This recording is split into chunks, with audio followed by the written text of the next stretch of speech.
So welcome everybody here to the PNC Place. I want to welcome our Leadership Greater Washington folks who are here. A round of applause for being the great classes that you all are. And certainly today we have what I think is going to be a wonderful exercise. We have continued the lessons in leadership with Leadership Greater Washington for a number of years, going all the way back to my predecessor Mike Harold and then Richard Bynum.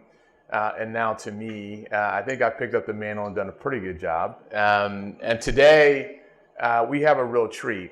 We get to meet the matriarch of DC, Miss Virginia Ali. I know she doesn't like that term, but I have a feeling you don't like that term? I thought maybe you might have issue with it, but which is fine. It's very deserving, though. So you just turned 90 years old. Yeah. So, born in 1933, I was actually invited to the Lincoln Center, to Lincoln Theater back in December, but I couldn't make it, and I apologize for that. I'm sure many of you may have been there. Tell me about who showed up. Was it a surprise? How did you feel at 90 years old? So, how did you feel at 90? The Lincoln Theater, you had, I'm assuming, a lot of guests who came on. Yeah, somebody told me it was close to 800 people there. Oh, wow. I'm not sure why, but it was a great evening. It was a great evening, it really was, and my kids had done a great job, Vita in particular, had done a great job of putting it together. I walked in there and there's this huge picture of me when I was 20 in the lobby of the theater. So everybody's going by taking pictures of the picture. And I'm like, okay, now this is pretty interesting. What else is new? So it was a great evening, had great entertainment and wonderful friends speaking. But the real surprise of the evening was when this tall, handsome young man walks up on the stage. And they asked me to come up on the stage to take some pictures. So I go up there, and this tall, handsome young man, really tall, walks up to me and says, Mrs. Allen, I'm Warren from the Washington Wizards, and I'm here to present this to you. And there's this little gray-haired bobblehead of me. I'm like, what am I going to do with this? Not only that, they passed tickets around, and anyone that came to the basketball game on the 15th of January, which was Martin Luther King's birthday, would get a bobblehead of me. That's fantastic. So were your grandkids? Were your grandkids there for the night? Were they there that night? Yes, yeah. yes. Were they really proud of Grandma? I hope so. Yeah. Okay. Well, we're certainly proud of you. Let's talk about family and how you got here in the early 1950s. But it says in your bio, so you grew up about 90 miles south. Yes, but exactly area. Where? Tappahannock, Virginia. Okay. Down Route 17. Once you leave Fredericksburg, it takes 17 south, and it takes you down to that area. My father had a 300-acre farm, so we grew up in a very healthy, working hard way. Well, I learned my work ethic there, I'm sure, and it was all about family, church, work, school, and the community. Taking care of the community. So it was a great time, great way to grow up. I had these wonderful, wonderful, loving parents that had traditions that, that had been carried on for hundreds of years, I think. But little things like getting together every Sunday with an extended family.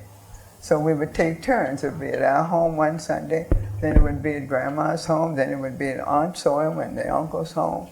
And grew up doing that. That family part was so important to all of us, and working together and taking care of the community. So when I went off to Richmond, to Virginia Union University for a while, then came to Washington in 1952, it was a very segregated city. Of course, Tappahannock, Virginia, we knew about segregation, we were part of it, but coming up to Washington, I wasn't expecting it to be quite as severe as it was. We didn't go downtown to dinner or to the movies, but we did have a community there where, on U Street, which was called Black Broadway, and that community was a very strong one. It was the entertainment center for us and all that. And my first job and only job really before Ben's Chili Bowl was Industrial Bank. I worked at Industrial Bank. And that bank is still there today. It's been there now 89 years by one family, third generation operating it. So that's how I got to Washington. Mm-hmm. So whenever I hear farm, I immediately think of hard work. Yeah. Tell us about how hard that was. I also I've not seen how many siblings. How many siblings did you have? There were 6 of us. Yeah. The hard work was, the major crops were wheat, corn, and soybeans. But we had all the other things, the garden crops. And the only thing we needed to buy from the store when I was a little girl were the things that we did not produce. That would be coffee, tea, sugar, salt, and vanilla. And if we had vanilla and if we didn't have chocolate or something, we could always make a caramel cake. So we were self-supported for the most part. We worked hard to prepare for the winters. We had a huge room that was considered the pantry. There was a canning process. These glass mason jars. There was a process of putting your vegetables and fruits in there after you steam them a little bit. And they sealed them in a certain way. And that whole pantry was lined up with this delicious, fresh food that was not, no artificial preservatives, no color, no nothing, just fresh right off the farm. It sounds like my grandmother's house. It really does. So 6 kids. Where in the pecking order did you fall? Were you the first, or were you last, in the middle? How many boys, how many girls? Well, there were 2 boys and 4 girls. Wow. My father's first wife died and left him with 3 children, a boy and 2 little toddler kids, really. And his sisters, 2 sisters who had homes next to each other, raised the 2 girls. And then later he married my mother, and I was the first child in that family. So we were the family of 2 sisters that would come every summer and spend the entire summer with us. And we saw them every day, Sunday at church. And they also were older than me, because my father didn't marry my mother until 5 or 6 years later. So they were teenagers when I was big enough to think they were movie stars. They were very attractive. Of course they were, because so they are were you. very attractive, Yeah. and they were just cool, They're cool, and they could wear the high heels and the stockings when they were teenagers, and the nails were always pretty and all that, and they would pay us to fan them. When the weather was hot, they was very special. But very close-knit family, and my dad was a very even-tempered, soft-spoken. I always thought he was the only perfect man I'd ever known in my life. I still think he was perfect, really, because he had a way about him where he never spoke harshly. We were never punished. We knew the rules. Mm-hmm. We sat down at the breakfast, lunch, and dinner table when we were always home. All of us were home together. And we did not touch the food until Daddy blessed the food before we had our meal. And then after that, if we had extended family, this is telling Beta coming down here today, when we had extended family in the home on Sunday, it was so funny the way they did it. They would set the table, and the elders and the minister and all that would have their meal. Everybody else would find something busy to do. The children would be playing. The adults would be talking to each other, whatever. And then the table had to be cleaned, cleared, and reset again for the next group to sit down. No one took a plate and went out on the porch or sat in the living room or anything. It was always a together kind of thing. Yeah. So, since you were so tight as a family and together in Southern Virginia, how did you get away? How did you make it to D.C.? And how did your dad feel about you coming here to DC? Well, Dad was one of those people that believed that once you were 18, you had to make choices for yourself. And I remember when I asked him something one time, and I was engaged before I met my husband. And the young man was a dentist, just finished dental school. So I go home and take him down, and I say to Dad on the quiet, "Don't you feel good having the doctor in the family now?" He said, "Honey, if you can take away the degree and want the man, yes. But if you just see the degree, please think again." He was that kind of dad. And one time when I asked him if I could to go someplace, he said, "We raised you well, darling. If you think this is the right thing for you, it's okay with us." He always put the burden of responsibility on you, even as a young kid. You couldn't complain about being sick or tired.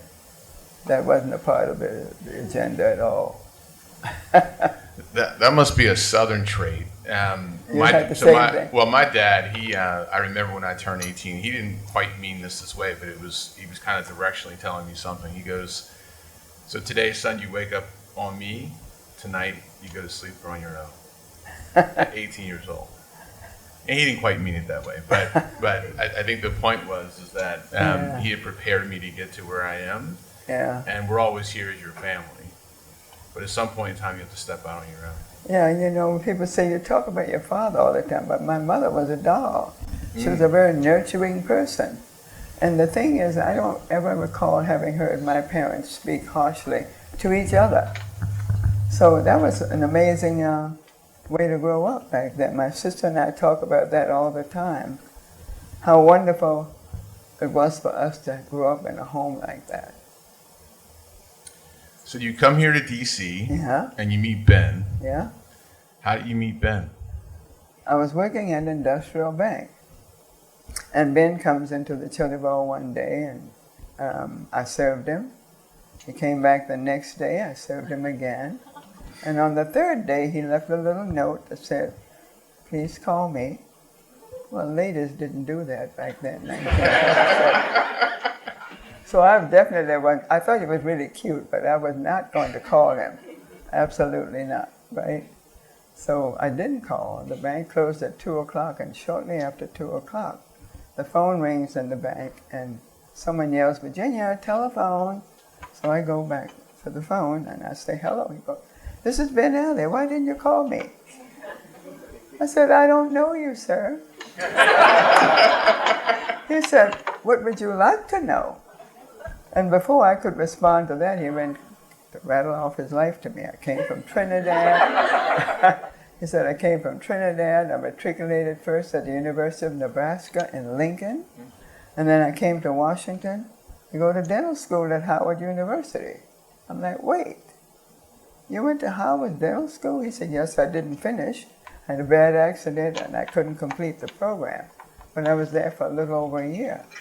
I said, "You know Dr. Joe Henry?" And I named 4 people. He said, "Yes." I thought, okay, we know the same people. I think I can then give him my home phone number. So I gave him my home phone number. He called me that evening and invited me out to dinner. And I suggested that he get in touch with one of those mutual friends and have one of them accompany him to my home to meet my family. Because my parents had brought me up to live with my mother's sister and her family. So he did. He came over that evening with Dr. Basil Keegan, and we chatted and everything, and then we made a date for the weekend, and that was it. And what did your family think of him? So he's from Trinidad. He was from Trinidad. Yeah. He was a foreigner, as they put it. Yeah. But they were pleased with him. He was a good guy. Yeah. So we had 51 years together before he died. Well, congratulations. Thank you. You're to be congratulated. Thank you. So I read that your pastor and Ben's mom were not 100% accepting. Well, yeah, because the Ben two was of a different religion. Yeah. And my pastor was here in Washington at the time, at the Congregational Church. was a friend of the family. He was a friend of the family. He had married my sister the year before. And I thought, now it's time for me to get married. I called him and said, getting married, I want you to marry me. He said, okay, I'd love to. I'll come over and talk with you. So when he came over and I told him that Ben was Muslim, he said, I can't do it. I'm sorry, I just can't do it. And I'm like, what do you mean you can't do it? You're my friend. So I'm in tears, and he apologized and left. And then he went home and he called me back that night and he said, I talked to Mary Grace, who was his wife, that was also my friend. And since you're such a dear friend to us, perhaps we can, if you promise that your children will be raised Catholic, Christian, I'll do that. I said, well, I'm not. I don't want to make that promise. So we got married in the judge's chambers. And we were busy already by this time. You know, we talked about opening the restaurant and all that. So that was on our agenda. When he proposed, he asked if I would be kind enough or interested in partnering with him in opening a little restaurant.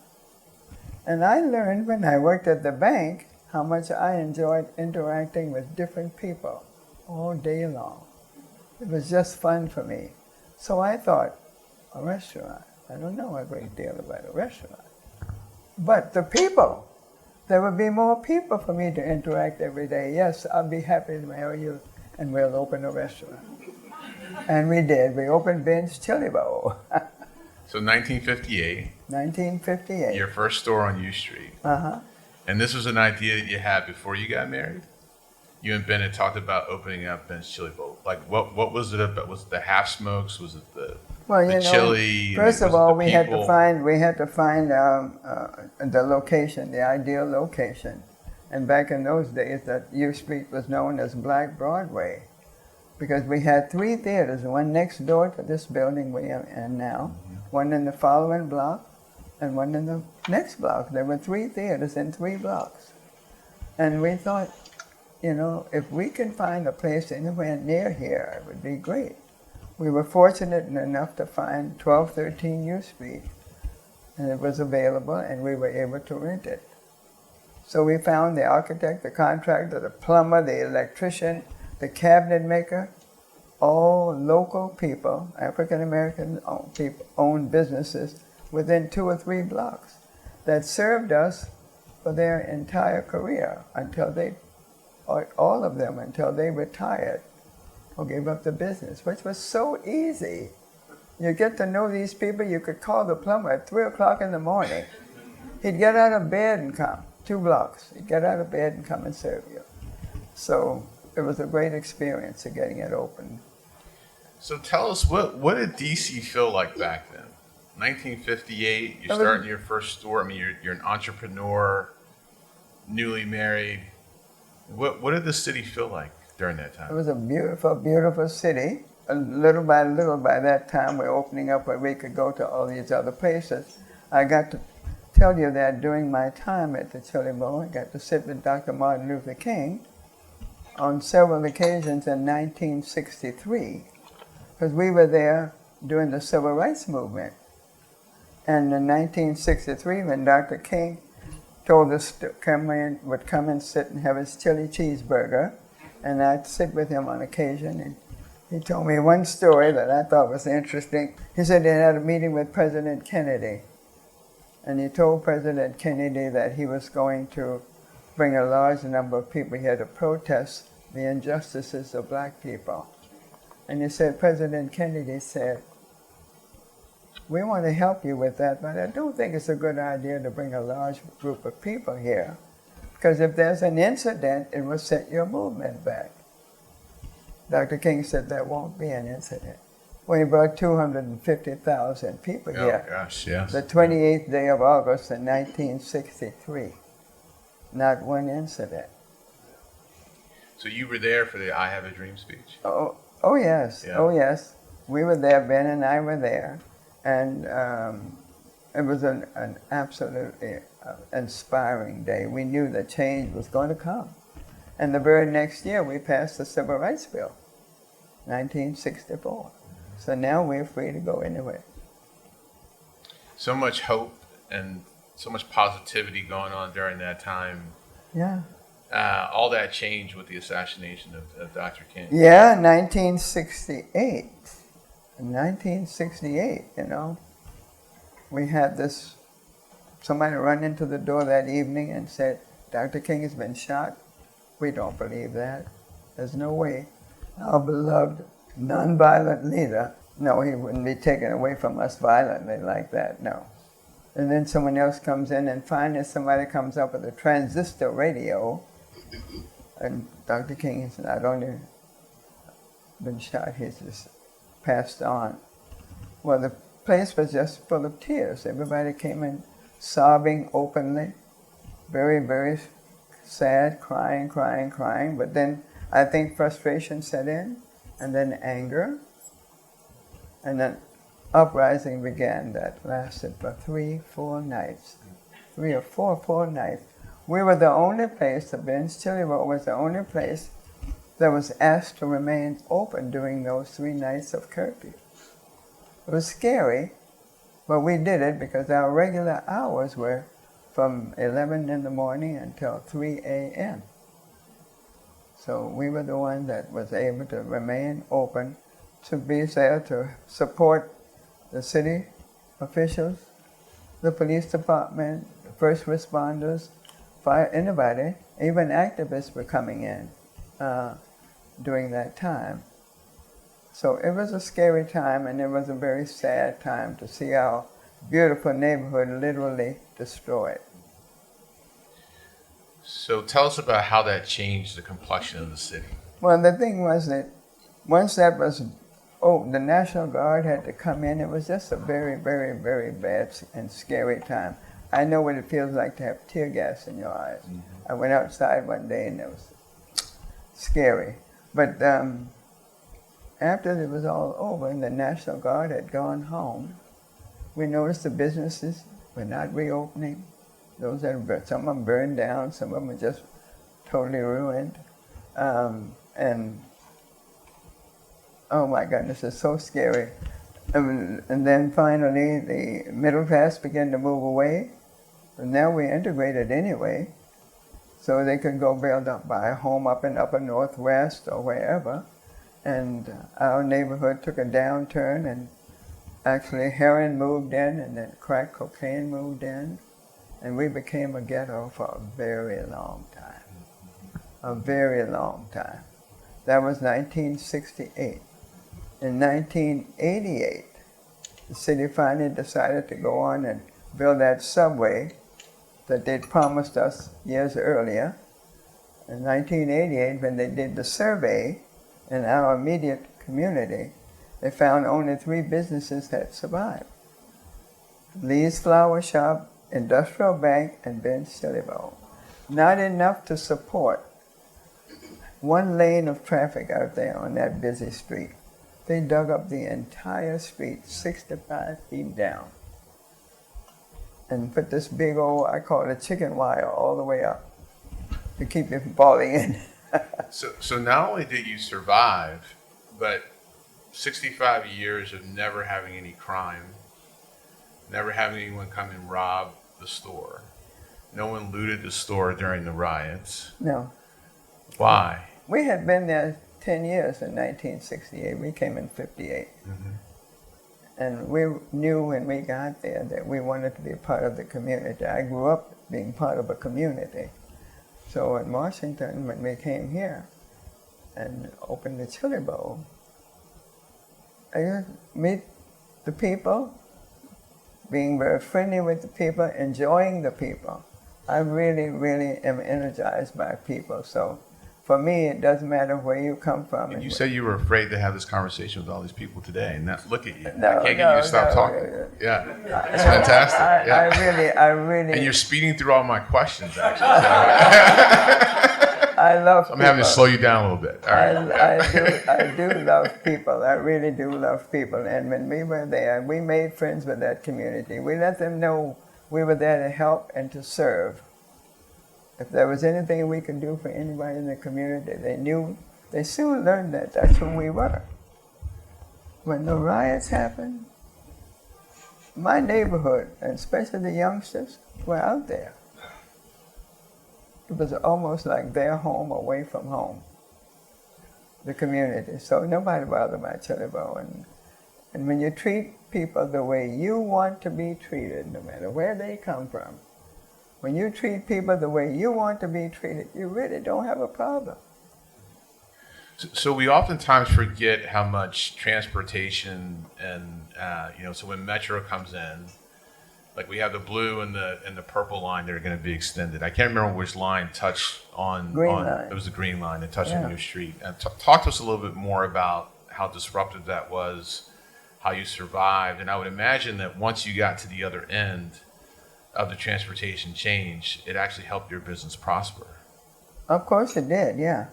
But going through it was I mean, I had one employee and me. Ben found something else to do.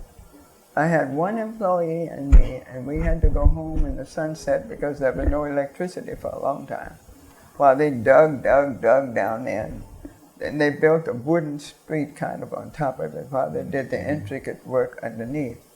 So we served the labor people, we served the workers that were doing the construction work, and then I also had them make signs. They used to have their meetings in the Chili Bowl, the contractor.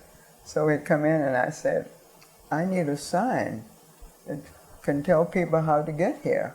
Come 2 blocks up and come down the street behind us, and then come down the alley. And I don't want paper signs. I want real signs. I want the metal signs, white with red writing on them and an arrow. And so I showed them where to place it. First the guy said, okay. And then the person with him said, well, if we do this for her, we'll have to do it for everybody. And that guy said, the squeaky wheel gets the oil. So I was the squeaky wheel. And they did that for me. In the middle of it, they were dissatisfied. Something happened with the contractor in the city, and they let him go, and then I had to put out an RFP now to get another contractor. Mm-hmm. So we didn't open it until 1991. Mm-hmm. I had a big old sign, a banner put across the top of the building that said, "We survived Metro," when they had that big ceremony out there. We survived Metro. Yes, you did. Yes, you certainly did. Absolutely. So you talked a little bit about the city when you first came here. It was segregated. Then it became more integrated. Mm-hmm. I would imagine in the first years, most of your patrons were likely folks that looked like you and I. Mm-hmm. And at some point, white folks started to come to your store. Mm-hmm. When did that start happening? Well, white folks always came to our store. We were never prejudiced. Mm-hmm. There was always, go to the Howard Theater to see anybody. James Brown, you would see white people and black people. And behind the Chili Bowl, right up the alley, less than a block away, was Children's Hospital. So we had big businesses there. Thompson's Dairy was around the corner, a big company that delivered milk to our homes and all of that. C&P Telephone Company was in the area. So Safeway was in the area. So there were big businesses in the community. And many of them were affected by the riots as well. But they all recovered. And some of them came back, some did not. Like the telephone company didn't open up back again. Mm-hmm. There was a storage company, so there were big companies there. But going up to now, we got those townhouses that couldn't sell them fast enough. They were just going like that. Apartment building on U Street called the Ellington. And then on the other side of me, there was a big condominium building. It opened on 12th Street. It's a big, big building. One unit, about a year after it had been there, one unit sold for $1.1 million. Wow. And that was where the drug traffic used to gather every day, that spot. So now we're in a very expensive community. Young, educated people. The thing that fascinates me most about what's happening now are the people who's moving in. And I think that's part of the DMV, really, but certainly in the urban areas. They're buying condos and living in apartments in the city. And I wondered about that because when we were at that age, coming out of school or getting married or already married, if we had the money to invest in property, we wanted something with a little yard for the children to play in. The So what land's too happened? The new expensive. kids don't Yeah. need that. They've got that telephone. Oh, They the don't telephone. need a backyard. They can come and Yeah. live in the urban areas, and they don't even need a car. Have you seen the commercial where the woman says, she's like, I've got my phone, and they tell me to get off of it, but I found my boyfriend on my phone, I got my food from my phone, I got my job from That's my right, phone. exactly. That's the way it Yeah. is today. It's a little Yeah. different. It's a little bit different. Go into Whole Foods and you see oranges already sliced and peeled.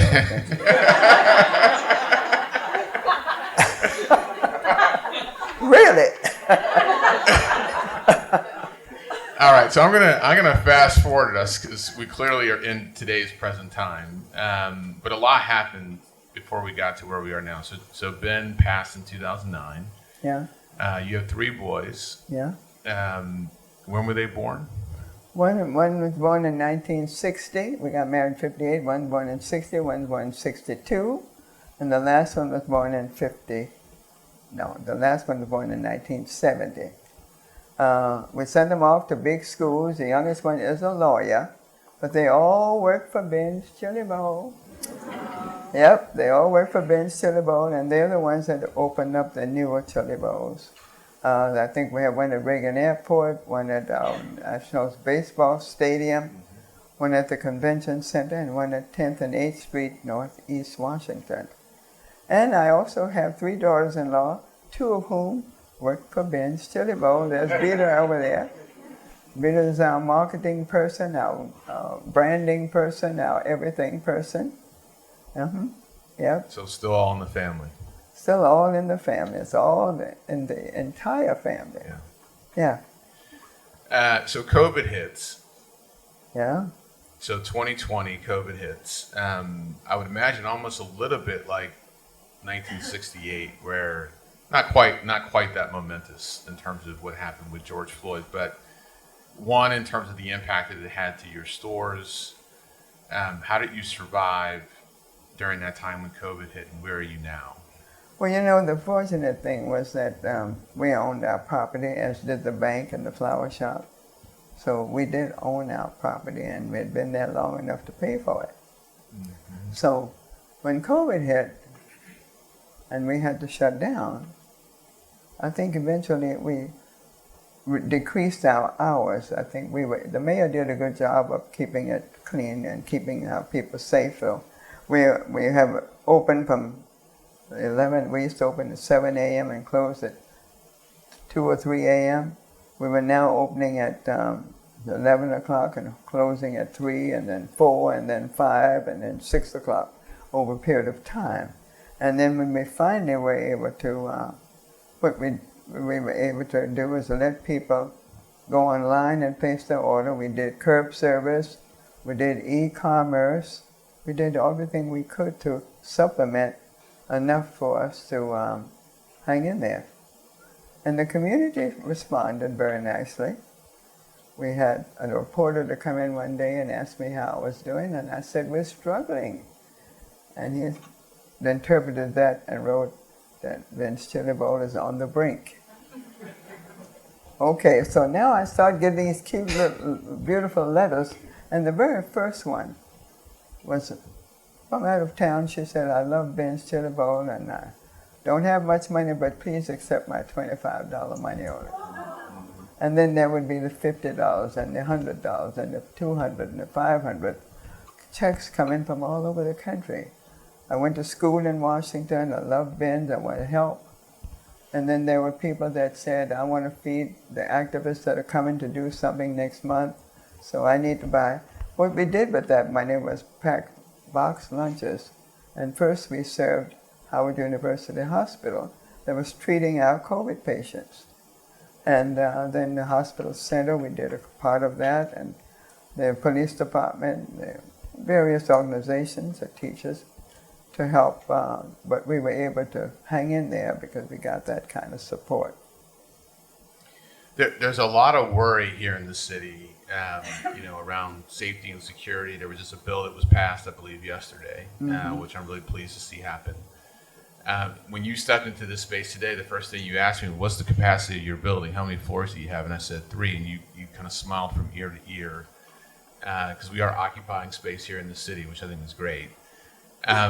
Where do you think the city is? I mean, you survived during COVID, you survived during the 1968 riots, I think largely because of your personality and the character and the giving back that you did. What's the advice that you would give to us today about how do we secure DC going forward? Well, technology is kind of taking over the world here. We've got people, like you said, we don't need a store. We don't need to go to the store. People don't want to go back to the office after COVID, so that's got to change. I don't know how you guys are going to change it. I'm 90. I'm not having to worry about that anymore, right? That's all you young Although I think people you could can probably take care help of that. advise us through it, though. I have a feeling you might be able to help. You've seen so much change during your lifetime. Well, it's going to happen. We just have to have faith, keep faith, and be kind to each other, treat each other the way you want to be treated, and try to get to the young people and give them the things that they need. We need to up our educational standards and just do what we need to do to get it done. We've got to get people back into the office. It's not healthy to be home all the time. You don't even have to brush your teeth to go to work? That's crazy. That's just crazy. Well, that's why we came in here today, because we all wanted to brush our teeth. So, we were able to do that. So tell me about the grandkids. We talked a little bit about my kids, and we joked a little bit about the usage of the phone earlier. We have only 3 grandchildren. My Yeah. little granddaughter is graduating with her master's degree in Burbank, California. She's in film school. She's going to produce film. We have one at Savannah College of Art and Technology, and my youngest grandson is a freshman at Syracuse. He's interested in videography, so we'll see what happens with the Chili Bowl. Oh, I have no doubt that it's going to survive. So I just wanted to maybe give some context to the room. So Mrs. Ali and I had an opportunity to meet. It was 2021. We were selecting the laureates for the Hall of Fame with junior achievement, and I was immediately struck with just how comfortable you are, just how warm you are, and I had no idea that your name was the matriarch of DC. I didn't name it that. Yeah, well, I know you didn't. I'm the matriarch of Ben's Chili Bowl. But I want to say thank you for being our mom. You truly have that warm inspiration that we all seek to have each and every day with the people who we touch.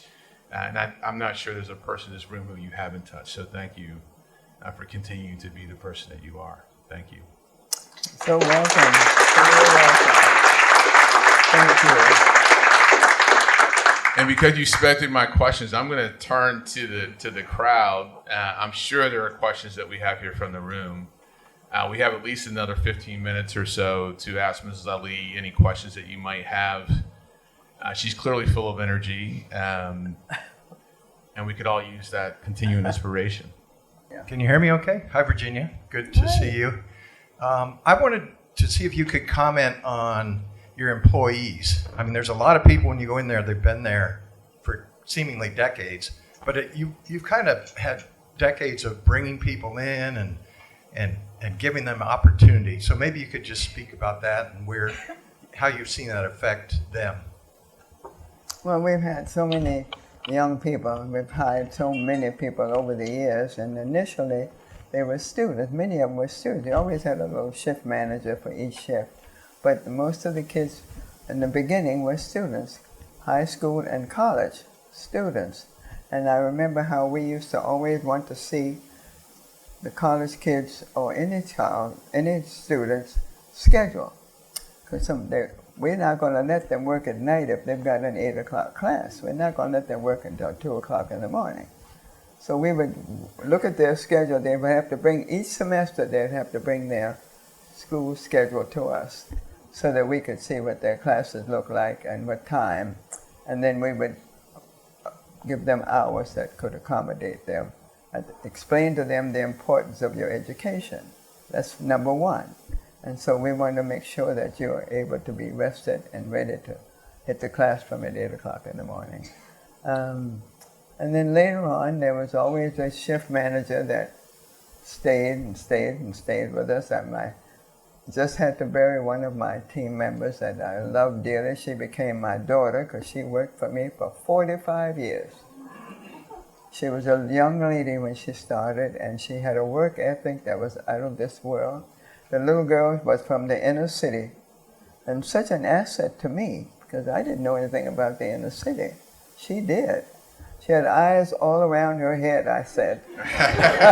Nothing went on in that chili bowl that she didn't see. Nothing. And I could give you some really cute examples, but another time.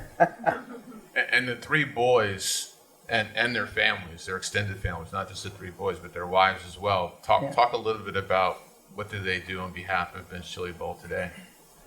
Well, you know, they each kind of get they have their little special areas to do what they do. One of them is working on franchising. As I told you, Beta was marketing and branding, and one's working on retail, and one's operations, and one's the IT person, the lawyer guy. He doesn't practice law, he works for bids. He came to help Mom after Dad died, yes. So, I have wonderful sons and wonderful daughters-in-law, and I'm very blessed, for that. I can't help but think about the parallel, and I've said this to you and to Vita a couple of times, Five Guys. Right? I mean, original 8 stores located here in D.C. You have your original 2 stores that are here. You've expanded to 5 other locations. Any thoughts about taking the business nationwide, franchising? I'm 90.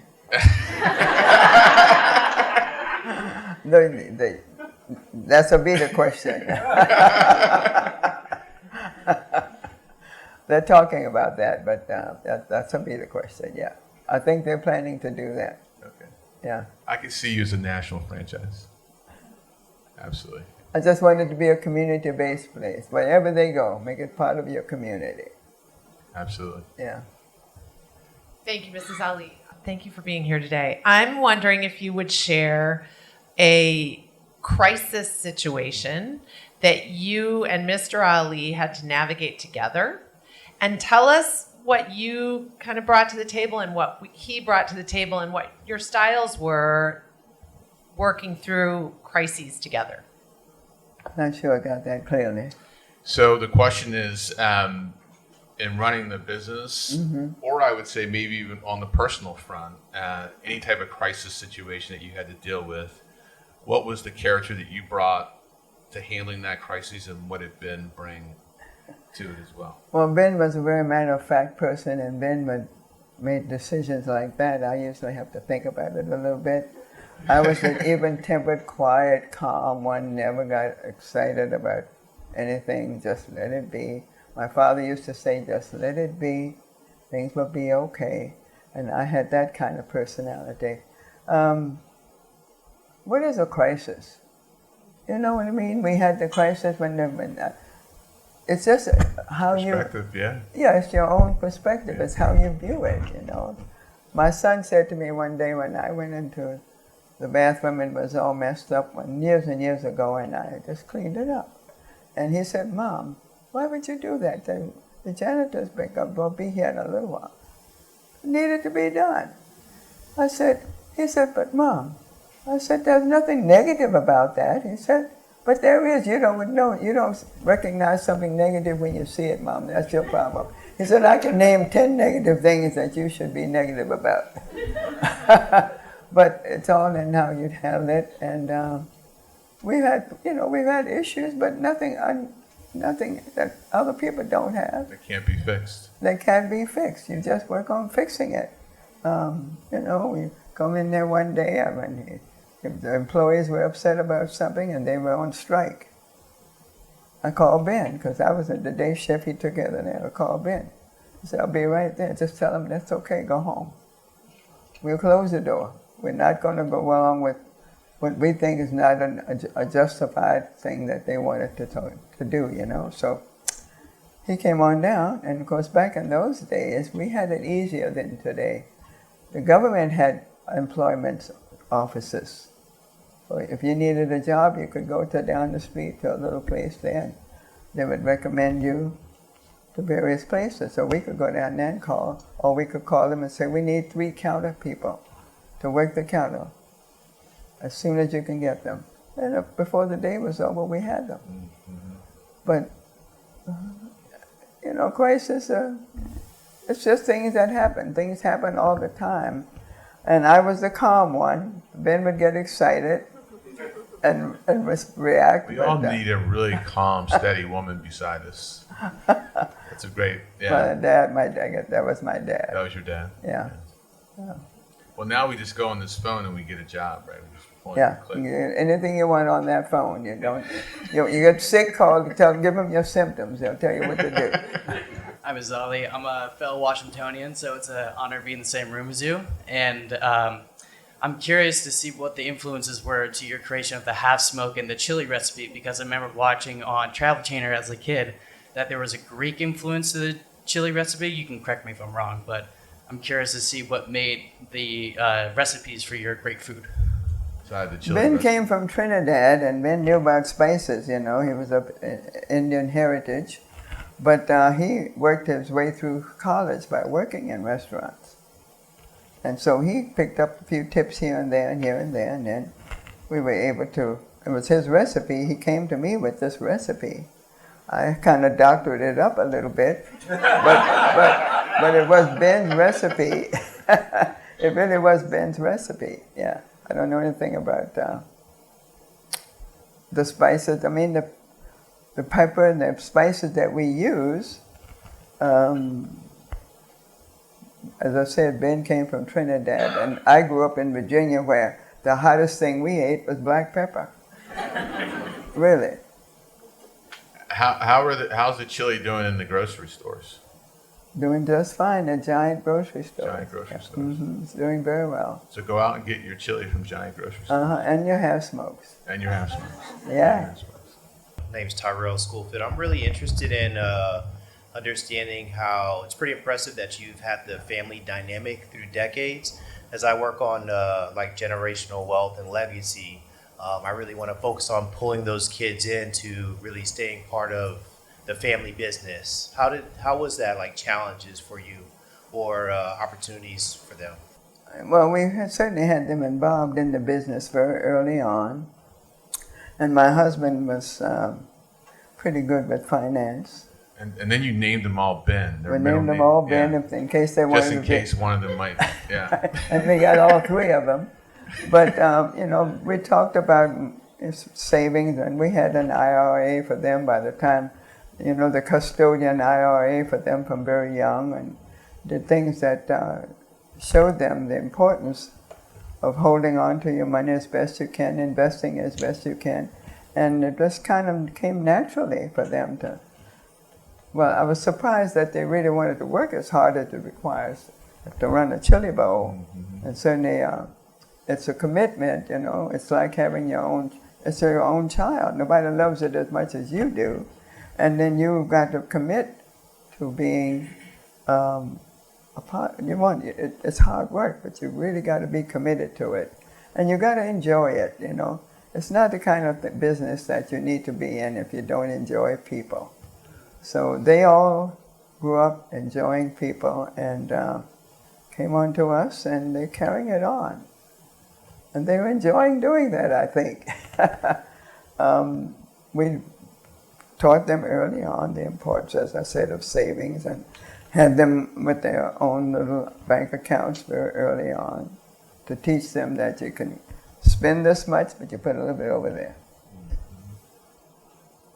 I'll start by saying it's Cincinnati chili. I grew up in Cincinnati, and it's Cincinnati chili that has the Greek influence. So I had to stand up for my hometown. But I'm actually curious about the years, the 70s, 80s, when it was so hard and no one else was surviving. But Ben's Chili Bowl made it through the years. Could you tell us a little more about what was special? How did you pull that off? What did you figure out that made that work?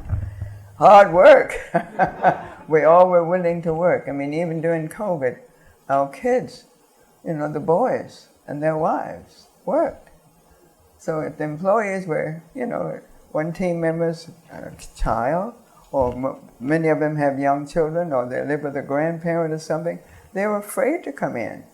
They don't want to get sick and take that back home. So we just stepped it up and did what we had to do. Put the mask on and everything and do what we had to do. And we had these loyal customers. We had those loyal customers that found a way to maybe order it through e-commerce or some kind of way to give us some support. So it's all about the hard work for the most part, and believing in yourself and believing in, what you're doing, and you're serving people. They want to be served. They want to be there. We open every day, 7 days a week, closed on Christmas Day and Thanksgiving Day. That's it. So we were just a stable in the neighborhood. I can see how you made it to 90, just keeping busy. Yeah, excellent. Well, my dad used to say, if you're too busy, you won't get sick. When you're too busy to get sick, you don't get sick. Don't ever complain about being busy. Right? You're working. All right. Exactly. One more question. Hi, Miss Ellie. I drive past Ben's Chilibo almost every day, and I always see the pandas. So I was just curious, what's the significance of the pandas outside the store? The Arts and Humanities Organization in the district government decided to do some artwork, and they picked elephants and donkeys, remember the first ones, and painted them, and then the next year they came out with panda bears. So they would invite artists to come and do this artwork, and this particular artist did a bear called the Around Town Bear. It has Ben's Chili Bowl on the tummy, and then it has Chinatown, and I think a restaurant in Georgetown to 1789, I believe it's called. So someone came to the Chili Bowl one day and said, there's a panda bear down near the district government building with a chili bowl on the tummy. I was like, really? Yeah. Okay, so Ben and I take a ride, and we go down there, and we see it.